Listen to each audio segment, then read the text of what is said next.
Okay, they've got a bunch of people in white coats. It's been an extended vacation of sorts for Jerri Jorgensen. She and her husband are under quarantine on the Diamond Princess cruise ship near Tokyo, Japan, after a coronavirus outbreak on board. We feel 100% healthy, and actually we have zero anxiety. She says they're lucky because they have a balcony, can get some fresh air, and can check out the view from their room, including the crew in hazmat suits working down below. At last check, 61 passengers tested positive for coronavirus. People contacting us on Facebook or whatever saying, oh my gosh, we're so scared for you. And I'm going, well, if you want to waste your energy getting scared for us, I guess you can. That's your choice, but we're not. We're fine. After talking to Jorgensen's sister, who lives in Buncombe County, that response makes so much sense, as this experience seems to be par for the course for this family. When I did find out she was on that ship, like I said, of course she is. Jerri went down a mountain on a bus when she was teaching in Germany and got medevaced out of that. I mean, she had twins and got medevaced out of Wyoming. And so this clearly is nothing new. We always said if we got family tattoos, we're adaptable. So she is rolling, and I think that if things went south, she would rally the troops and she would make sure that everything went well and everything was good for everybody else. She is just a ball of fire. Jorgensen says the cruise ship has done a great job considering the circumstances. She also runs a business back home in Utah with her husband. She says their employees are handling everything in their absence. Hate red lights? This cup of J might make you a little angry. Good morning, everyone. I'm Jay Siltzer. This is your morning cup of J.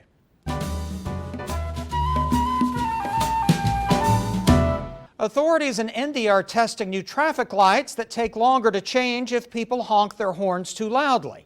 It's all part of a plan to cut down on noise pollution in the city of Mumbai. Meters connected to the lights can sense sound above 85 decibels. Authorities say they will conduct another trial, but they hope to have the concept rolled out to the entire traffic system. Police in Mumbai announced the study in a video. Researchers estimate drivers in Mumbai lost 8 days and 17 hours stuck in traffic last year. I wish we would get that system here, then maybe people would quit blowing at me. Hope you have a great day. That's your morning cup of J. A Marion couple says they owe their life to a sheriff's deputy. He was the first to respond when their home went up in flames Thursday morning. Let's go live to News 13's John Lee. And John, the fire spread quickly in that small home. An extremely emotional loss. You can see behind me, that's the laundry room. That's where they believe the electrical fire started. From there, the carport caught fire. Then the flames spread over to the rest of the house, and the car here eventually exploded. So much of the Gouge family's precious mementos are reduced to rubble. Their home is charred in every direction. But this was it. Along with their sense of loss, they feel appreciation for the man who came to the rescue. We owe him our life. I want to thank him because I have my 2 girls and my husband and my life. I mean, we've lost everything that we own, but we have our life. The fire broke out early Thursday morning at their home on Veterans Drive. Scott and Betty Gouge and their 17-year-old and 3-year-old daughters all asleep. That's when they heard someone pounding on the front windows. But I mean, he was beating hard, and he was screaming. And I was like, Scott, there's somebody out there. And I thought somebody was trying to come in the house. It was McDowell County Deputy Jordan Frisbee, the first to respond to the raging fire scene. And the Gouges are forever grateful. And the deputy, when my girls come out, he was getting them. He was getting them down through there. He got me, come down through there as we're stepping on stuff.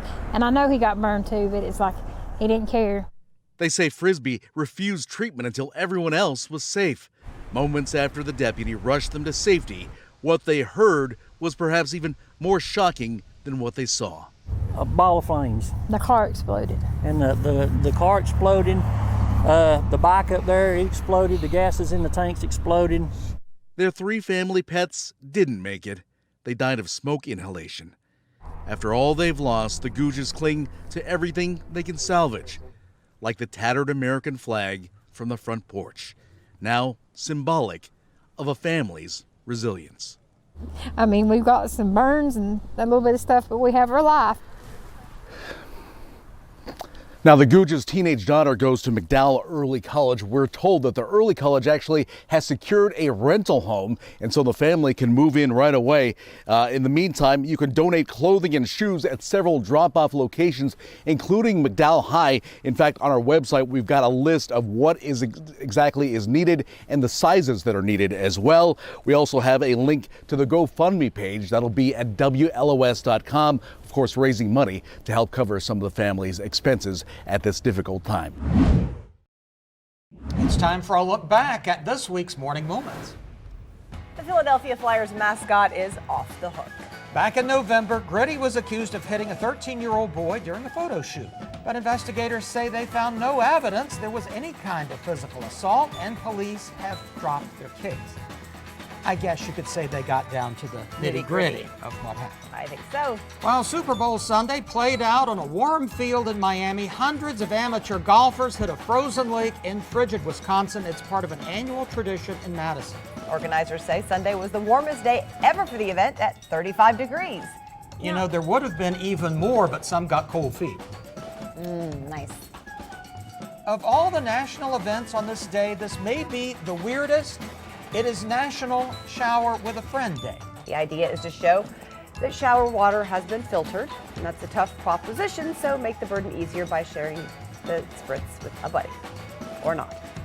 It's okay if you don't. Well, that's 9 days to Valentine's Day. Okay.